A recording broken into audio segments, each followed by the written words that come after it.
Hello. So a few people have requested to know what kind of VSTs I used on my 10 favorite stoner riff videos.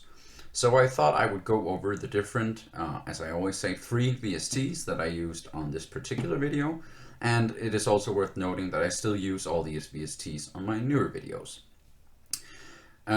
It also happens to be the case that I played a gig last week, so at the moment I also have my personal rig that I use with my band, including the bass that I play with them, which is the Stingray Ray 34 that you might have seen in some of my other videos. So what I thought I would do is I walk you through the different VSTs that I used for my old video, and then I'll also show you my personal rig, and then I thought we can do and then we could compare the two together to see how my money paid effects stack up against free VSTs. So let's just get started and with the VSTs. First off, I split the signal into three different tracks, depending on what kind of effect I needed for a different song. So we have a clean bass track here, then we have an overdriven bass track here, and then a fuzz bass at the end. So let's start with the clean bass. As you can see, there are only two VSTs here. The first one is the BOD from TSE Audio, which is their version of the Sans Amp preamp pedal. I love this VST because it's so versatile, and I basically use it on all of my videos. Then that goes into the GK Amplification Vst, which is just a virtual version of Gallien-Kruger amps. I'm running the free version at the moment, which you can see here. I only have access to 1 amp out of 3.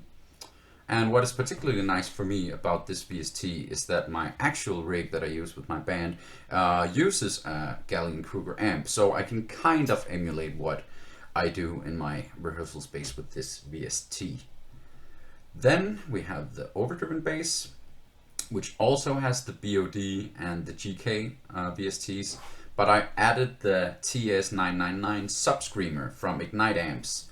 And this is basically some kind of fat tube screamer-ish pedal, and I love using it on bass to get a gritty sound going.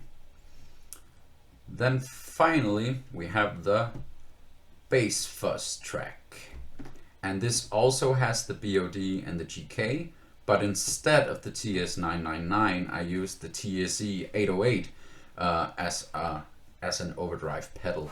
And I use that in front of the PickPie fuzz pedal because I found the PickPie to be a nice fuzz but a bit low endy. So to make it a little less sub bassy, I used the TSE 808 to push out some mids. So those were basically the free VSTs that I used for my video. I'll flash up a picture on the screen of my rig, my pedal board, and it's right here.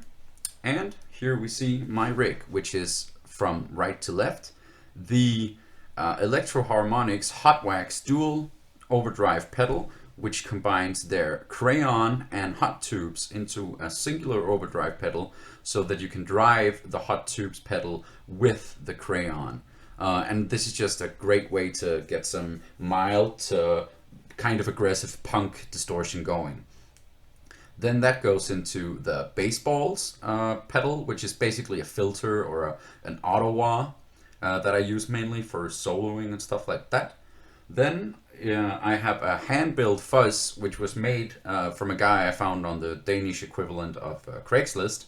And I love this pedal. It's so aggressive and gnarly, and I can't wait to show you how it sounds. But the only thing that's a bit shitty about it is that the high knob on the left is insanely sensitive. So I can't have it at more than 8 o'clock, or else it's so it's so trebly that it basically doesn't sound like a bass fuzz anymore. But it has a really aggressive and meaty sound, and I love it for that. And then finally we have the Boss Flanger Bf3, which is also something I normally use for breaks and soloing and stuff like that. So that was my VST rig and my real rig, and now let's see how they compare to each other. Thank you for watching and have a nice day.